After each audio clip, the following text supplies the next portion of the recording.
Pack करो ना, हो गया, छोड़ो छोड़ो छोड़ो, जो गिर गया है।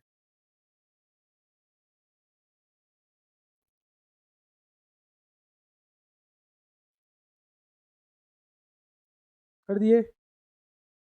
अब देखना इसका हम लोग यूज देख रहे हैं।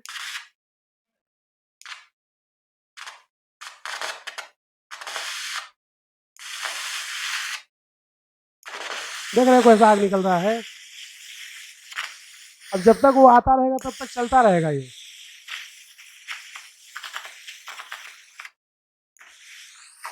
इससे खाना भी बना सकते हो तुम लोग।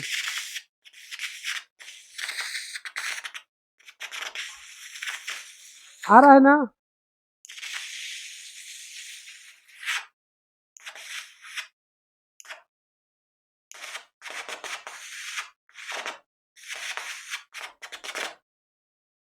चलो इसको अब निकलने देते हैं। अब देख रहे हो वो पानी कैसा उबल रहा है। पानी देखो एकदम उबल रहा है। इसको टच करके कोई भी देखो, ये एकदम बॉटल पूरा गर्म हो गया है। इससे ये निष्कर्ष निकलता है कि रिएक्शन कैसी हो रही है। उष्मा छेपी, यानी उष्मा का क्या हो रहा है, उत्सर्जन। तो उष्मा छेपी रिएक्शन है, पानी गर्म हो रहा है।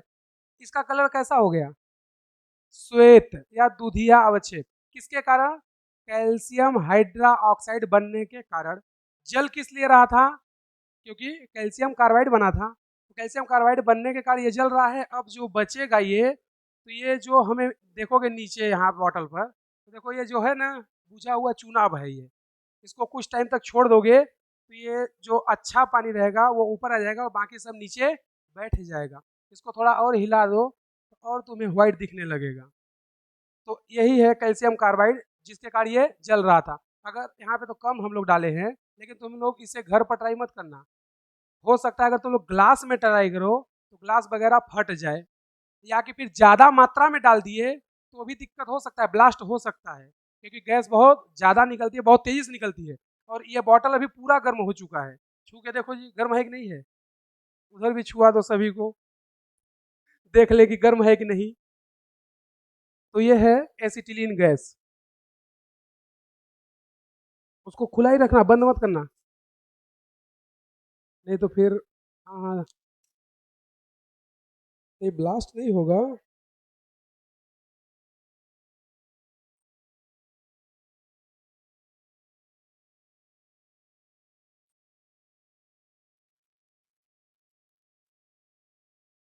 के पास हाइड्रोजन होना चाहिए। ऑक्सी बोल रहा है, मतलब ऑक्सीजन भी होना चाहिए। तो हेडिंग क्या है हमारा, ऑक्सी एसिड, या हिंदी में बोलते हैं इसी को ऑक्सी अम्ल।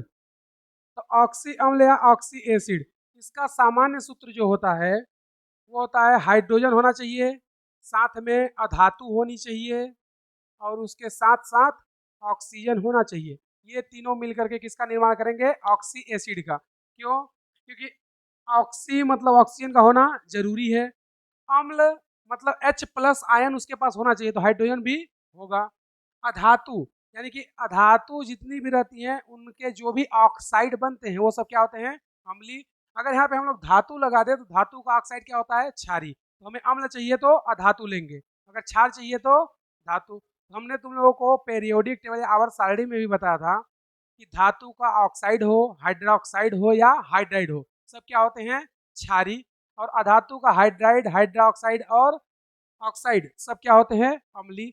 तो हम लोग ऑक्सी एसिड पढ़ रहे हैं तो ऑक्सीजन और हाइड्रोजन का होना अनिवार्य है अधातु के साथ। तो इसमें जो हम लोग एग्जाम्पल देखेंगे, एग्जाम्पल में नाइट्रोजन के ऑक्सी एसिड, तो नाइट्रोजन का ऑक्सी एसिड। अब देखना नाइट्रोजन का ऑक्सी एसिड में बात करें तो नाइट्रोजन के 3 ऑक्सी एसिड होंगे। एक होता है HNO3, दूसरा होता है HNO2, तीसरा होता है HNO, लेकिन ये ऐसा नहीं मिलता, ये बल्कि H2N2O2 डाइमर बना लेता है, क्योंकि अनस्टेबल होता है। इस फार्म में पाया जाएगा। अगर ऑक्सीकरण संख्या की बात करें नाइट्रोजन की, तो होता है यहाँ पर 5, यहाँ पर 3 और यहाँ पर 1।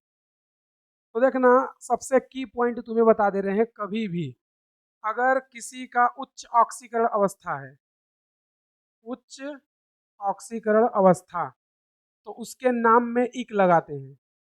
अगर निम्न है, निम्न ऑक्सीकरण अवस्था है, तो उसके नाम में अस लगाते हैं। और अगर निम्न से भी निम्न है तो उसको हम लोग बोलते हैं निम्नतम। निम्नतम ऑक्सीकरण है तो उसमें लगा देते हैं हाइपोअस। हाइपोअस, ये किसी भी अम्ल का नाम लिखने का बहुत आसान ट्रिक है। दूसरा, अगर इसी में हम लोग बात करें तो इक एसिड का जो आयन बनता है उस आयन का नाम होता है एट। अस एसिड का जो आयन बनता है उसका नाम होता है आइट। और हाइपोअस का जो आयन बनता है, हाइपोअस का आयन, उसको बोलते हैं हाइपोआइट। एग्जाम्पल सिर्फ एक बता दे रहे हैं कैसे नाम लिखेंगे। जैसे हमने क्या बोला, उच्च ऑक्सीकरण अवस्था है तो नाम क्या होगा, इक। नाइट्रोजन का उच्च ऑक्सीकरण अवस्था कितना होता है, 5, तो नाम इसका क्या होगा, नाइट्रिक। तो इक आया उसके नाम में, अम्ल है तो अम्ल लिख देंगे, तो इसका नाम क्या हो जाएगा, नाइट्रिक अम्ल। अब देखोगे तो ये निम्न ऑक्सीकरण अवस्था है, मतलब 5 से कम है, तो निम्न वाले का नाम क्या होता है, अस। तो नाम क्या हो जाएगा, नाइट्रस। नाम क्या होगा, नाइट्रस अम्ल। अब जो तीसरा है, इसमें देखोगे तो और कम हो गया, मतलब निम्नतम जिसकी हम बात कर रहे हैं, तो निम्नतम में नाम क्या हो जाएगा, हाइपो नाइट्रस एसिड या अम्ल। तो ये हो गया क्या, इनका नाम। उच्च ऑक्सीकरण अवस्था तो नाम में इक रहेगा, निम्न है तो अस रहेगा, निम्न से भी निम्न है मतलब निम्नतम, तो उसका नाम में क्या हो जाएगा, हाइपो अस। एक एग्जाम्पल जो आयन की बात कर रहे हैं, देखो इसका आयन क्या बनता है, NO3-1, यही आयन बनता है। इसका आयन क्या बनता है, NO2-1। तो इसका आयन है NO3, तो नाम इसका क्या होगा, नाइट्रेट। क्या होगा, नाइट्रेट। तो देखो ना इसके नाम में एट आया कि नहीं भाई, नाइट्रिक, उसका आयन क्या बन गया, नाइट्रेट। ये है नाइट्रस, तो इसका आयन क्या हो जाएगा, नाइट्राइट। नाम क्या हो जाएगा, नाइट्राइट। तो आइट आया तो एक एसिड का आयन बनता है एट। जैसे सल्फ्यूरिक एसिड तो आयन क्या होगा, सल्फेट। फास्फोरिक एसिड तो आयन क्या होगा, फॉस्फेट। तो जिसके नाम में इक एसिड आएगा उसका आयन क्या बनता है, एट। जिसके नाम में अस आता है उसका आयन क्या बनता है, आइट। तो ये इनका नाम लिखने का ट्रिक कि जिसका उच्च ऑक्सीकरण अवस्था उसके नाम में इक, निम्न वाले का अस, निम्नतम वाले का हाइपोअस। तो ये नाइट्रोजन के ऑक्सी एसिड हो गए, इनका एग्जाम्पल लिख लेना। फिर अभी फास्फोरस के पढ़ेंगे, फिर सल्फर के पढ़ेंगे, और उसके बाद हाइलोजन के।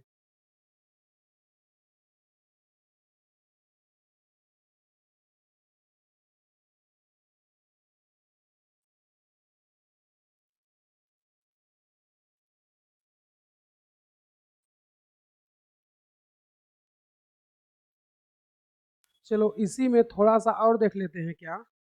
कभी कभी संरचना भी पूछ लेता है, तो इसकी संरचना तुम लोगों से बननी चाहिए। एन डबल बॉन्ड ओ, और इधर पर ओ, इधर ओ एच। तो देखोगे ऑक्सीजन कितना है, 3। सूत्र में भी ऑक्सीजन 3 ही है। हाइड्रोजन एक है, नाइट्रोजन एक, नाइट्रोजन एक है। इसकी संरचना की बात करें तो इसका संरचना N double bond O, single bond O H. और इसकी संरचना की बात करें तो ये देखो नहीं बनता है, क्योंकि ये क्या होता है, अनस्टेबल या अस्थाई। और अस्थाई होने के कारण ये कन्वर्ट हो जाता है इसमें, यानी कि ये क्या बना लेता है, डाइमर या द्विलक। इसकी संरचना की अगर बात करें तो इसकी संरचना इस तरह होती है, N N O H O H, और यहाँ पर एक डबल बॉन्ड, और ये इसकी संरचना हो गई। इसका संरचना भी तुम्हें पता होना चाहिए, क्योंकि संरचना भी पूछ लेता है।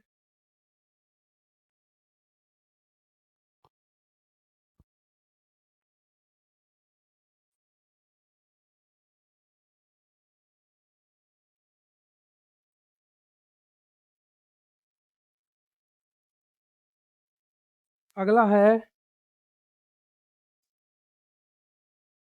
फास्फोरस के ऑक्सी एसिड। तो फास्फोरस का ऑक्सी एसिड, ऑक्सीकरण अवस्था +5 होगी, +3 होगी और +1 होती है। तो ये क्या हो गया, उच्च ऑक्सीकरण अवस्था। ये क्या हो गया, निम्न ऑक्सीकरण अवस्था। और ये क्या हो गया, निम्नतम। तो इसका नाम क्या बताएंगे, फास्फोरिक। इक आएगा, इसका नाम क्या होगा, फास्फोरस। और इसका क्या नाम आएगा, हाइपोफास्फोरस। तो इसका अगर हम लोग देखें अम्ल, इसका बनता है H3PO4, इसका बनता है H3PO3 और इसका बनता है H3PO2। ठीक है। अब इसमें आगे हम लोग बात करें तो फास्फोरस की ऑक्सीकरण अवस्था कितनी होगी, 5। नाम क्या लिखेंगे इसका,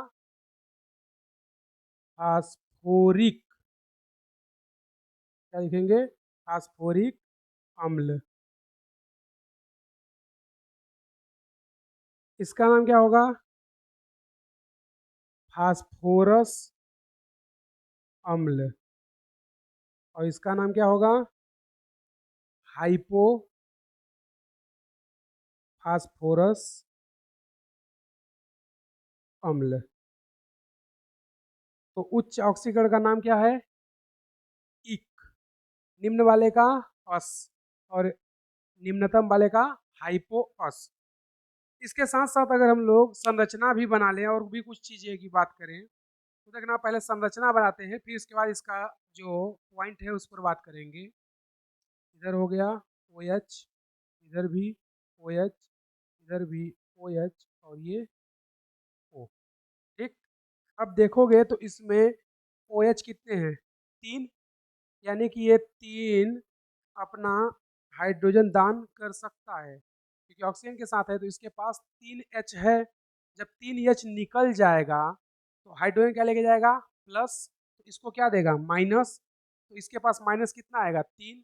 भाई 3H प्लस लिख देंगे तो 3H सॉरी 3 ऑक्सीजन पर माइनस आएंगे, तो इसका आयन क्या बनेगा, इसका आयन बनेगा देखो PO4 -3। -3 मतलब 3 हाइड्रोजन निकल गए, तो आवेश क्या आएगा, -3। तो इसका नाम क्या बोलेंगे, फॉस्फेट। क्योंकि एसिड कैसा है, इक।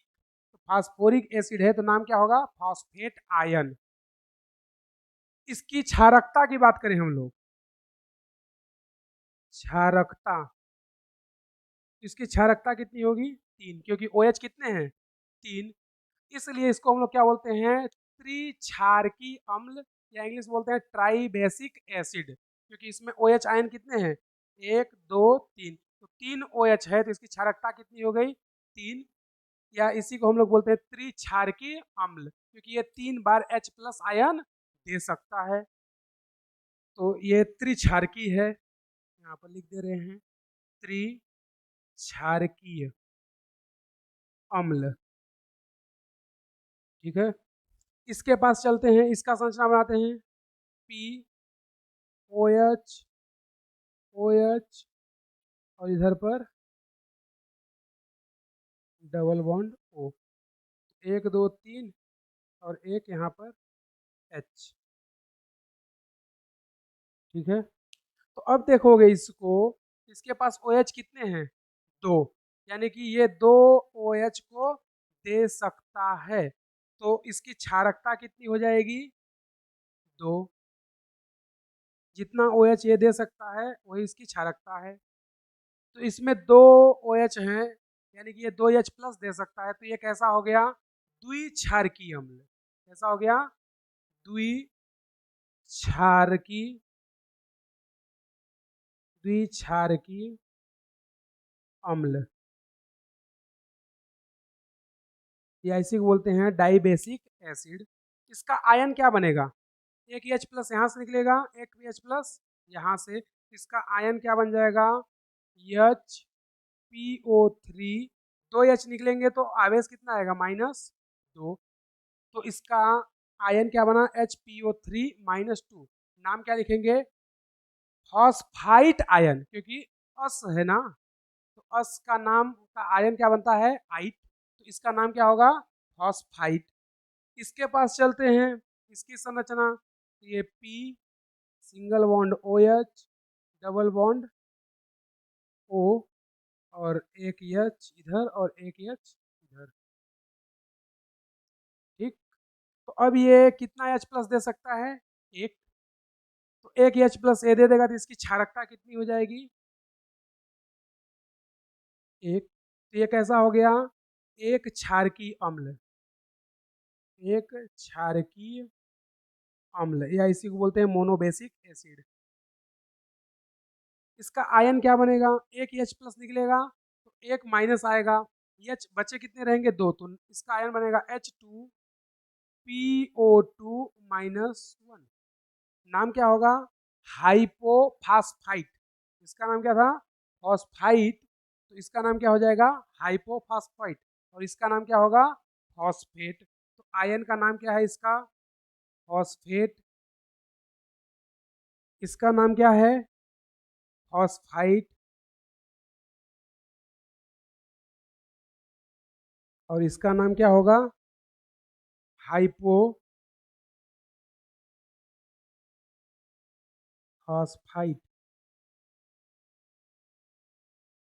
तो इनका क्या हो गया, नाम।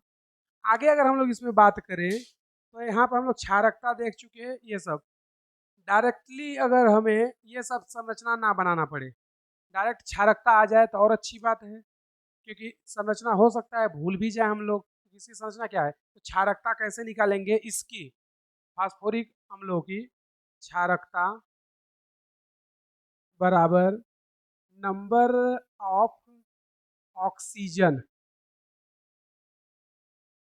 नंबर ऑफ ऑक्सीजन माइनस का 1।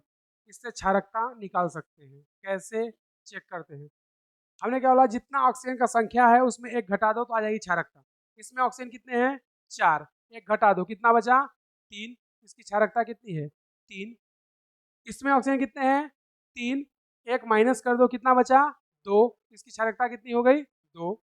इसमें ऑक्सीजन कितने हैं, 2, तो एक माइनस कर दो कितना बचा, 1, तो इसकी क्षारकता कितनी हो गई, 1। यानी कि अगर इसका तुम्हें संरचना भी नहीं बनता है तो भी क्षारकता निकाल सकते हैं, किससे, नंबर ऑफ ऑक्सीजन -1 से। तो संरचना नहीं बनता है तो भी हम लोग क्षारकता निकाल सकते हैं।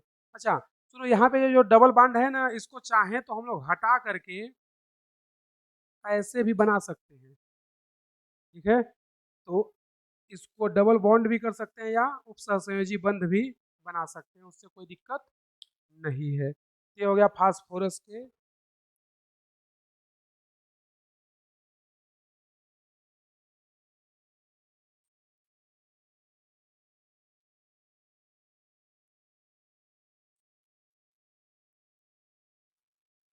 यानी कि इन तीनों अम्लों में कौन ज्यादा अम्लीय होगा। सभी जगह जो हम लोग ट्रिक पढ़ेंगे वही काम देगा, सिर्फ यहाँ पर उल्टा हो जाता है। उसका कारण पढ़ेंगे ऑर्गेनिक केमिस्ट्री में क्यों ऐसा होता है। तो यहाँ पे लिखना अम्लीयता का क्रम, डैश करके लिखना H3PO2, अम्लीयता का क्रम, उसका लिखना H3PO2, फिर चिन्ह लगाना ग्रेटर देन, हिंदी में बोलते हैं घटता क्रम, इस साइड में ऐसे। फिर उसके बाद लिखना H3PO3, H3PO3, फिर चिन्ह लगाना H3PO4,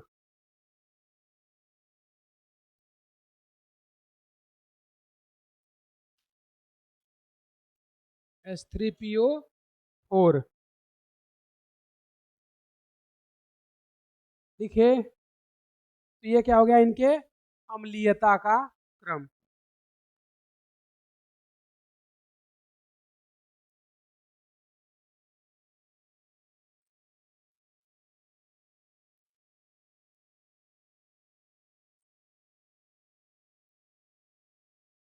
एसिड की बात कर रहे हैं, सल्फर के ऑक्सी एसिड। तो सल्फर के ऑक्सी एसिड की अगर हम लोग बात करें तो जो सल्फर का ऑक्सी एसिड होता है उसकी ऑक्सीकरण अवस्था या तो +6 मिलेगी हमें या तो +4 मिलेगा। ये नॉर्मल है, सामान्य जो होना चाहिए, नॉर्मल या सामान्य ऑक्सीकरण अवस्था, ऑक्सीडेशन स्टेट। तो 6 है यानी कि सबसे उच्च है। अगर 6 है सबसे उच्च है तो उसका नाम क्या होगा? इक। और 4 है निम्न है तो इसका नाम क्या होगा? अस। इससे भी कम आ जाए तो हाइपोअस। तो 6 वाले का नाम क्या लिख देंगे? इक एसिड। नाम क्या होगा? इक एसिड। Example H2SO4। यहाँ पे सल्फर की ऑक्सीकरण अवस्था +6 है तो नाम क्या होगा? Sulphuric acid. सल्फ्यूरिक एसिड या अम्ल। उसी तरह इसकी बात करें तो इसका नाम क्या होगा? अस एसिड। Example H2SO3। इसकी ऑक्सीकरण अवस्था कितनी है? 4। नाम क्या होगा? Sulphurous acid. क्या होगा? सल्फ्यूरस एसिड या अम्ल। तो ये तो सामान्य हो गया कि अगर 6 है तो नाम में इक आएगा और अगर 4 है तो नाम में अस आएगा। लेकिन कभी कभी सल्फर 5 और 3 भी दर्शा देता है। वैसे होना क्या चाहिए? 6 फिर 4 फिर 2। जैसे उसका था 5 3 1। तो अगर सम संख्या में तो सम संख्या में ही जाता है 6 4 2 5 3 1। उसी तरह हाइड्रोजन में आता है 7 5 3 1। तो अगर विषम संख्या में किसी का ऑक्सीकरण है तो विषम में ही जाता है और अगर सम में है तो सम में जाता है। लेकिन इसमें कुछ अम्ल ऐसे भी होते हैं जिनका ऑक्सीकरण अवस्था असामान्य होता है, मतलब होना चाहिए था सम में लेकिन होता नहीं है, यानी कि बीच में कौन आते हैं? विषम वाले। तो अगर हम लोग बात करें किसकी? असामान्य या एबनॉर्मल, असामान्य ऑक्सीकरण अवस्था की। तो असामान्य ऑक्सीकरण अवस्था में एक तो आता है +5 और दूसरा आता है +3। तो अब इनकी बात करें 5 और 3 की तो इनका भी काम सेम है, क्योंकि असामान्य में ये सबसे उच्च है और ये सबसे निम्न है, यानी कि एकदम निम्न नहीं है, बीच का है। निम्नतम नहीं है क्योंकि निम्नतम क्या होगा? +1 और इसका निम्नतम क्या होगा? +2। तो अगर इसका +2 आएगा तो उसका नाम क्या लिख देंगे? हाइपोअस। और इसका +1 आएगा तो कितना लिख देंगे? हाइपोअस। तो ये अपने असामान्य में उच्च है और ये निम्न है। तो अब इनके नाम में भी इक रहता है लेकिन थोड़ा सा चेंज होता है। नाम में इक इसमें भी रहेगा। इसका नाम क्या लिखेंगे? इक। और इसका नाम क्या लिखेंगे? अस। लेकिन दोनों देखोगे तो सेम हो गया भाई। उसके भी नाम में इक लिख रहे थे, इसके नाम में अस, उसमें भी इक लिख रहे हैं, इसमें भी एस। तो फिर चेंज क्या हुआ? चेंज होता है डाई। यहाँ पर इनके नाम से पहले क्या लगा देते हैं? डाई। और उसके बाद यहाँ पर नाम लिख देंगे और इक। इसमें क्या लगा देंगे? डाई। और बीच में नाम और फिर लास्ट में अस। एग्जाम्पल कैसे? एग्जाम्पल देखते हैं, देखना। H2S2O3। O3 में तो 4 आ जाएगा। 5 दूना 10, 10 का आधा, 10 में से 2 8, 8 का आधा, 2 4। H2S2O4 5 में नहीं आएगा। 2 इधर, अगर 5 लगाते हैं तो कितना आ जाएगा? 10, 10 में से 2 घटा दिए, 8, 8 का आधा 4। ये तो हमें 5 चाहिए। अगर 6 लगाएं तो 12, 12 में से 2 घटा दे 10, 10 का आधा 5। और इसका क्या हो जाएगा? H2S2O4। 4 में से 2 घटा दे कितना बचेगा? 8, 8 में से 2 6, 6 में से 2 आधा 3 जाएगा। अब देखना इसकी ऑक्सीकरण अवस्था निकालते हैं, तो इसका कितना आएगा +3, इसका कितना आएगा प्लस का 5। तो इनकी ऑक्सीकरण अवस्था +3 और +5 है। तो अगर +3 +5 है तो इसका नाम क्या लिखेंगे, डाई, फिर नाम, फिर इक, डाई थायोनिक एसिड। क्या नाम होगा, डाई, नेम क्या होगा थायो, फिर इक जोड़ दो तो क्या हो जाएगा थायोनिक। इसका क्या लिखेंगे डाई, नाम क्या होगा थायोनस, नाम फिर अस, तो नाम क्या होगा थायोनस। तो इसका नाम क्या लिखेंगे डाई थायोनिक एसिड, और इसका नाम क्या लिखेंगे डाई थायोनस एसिड। तो नाम में इक और अस अभी भी है, लेकिन इनके नाम से पहले कुछ और जुड़ गया है।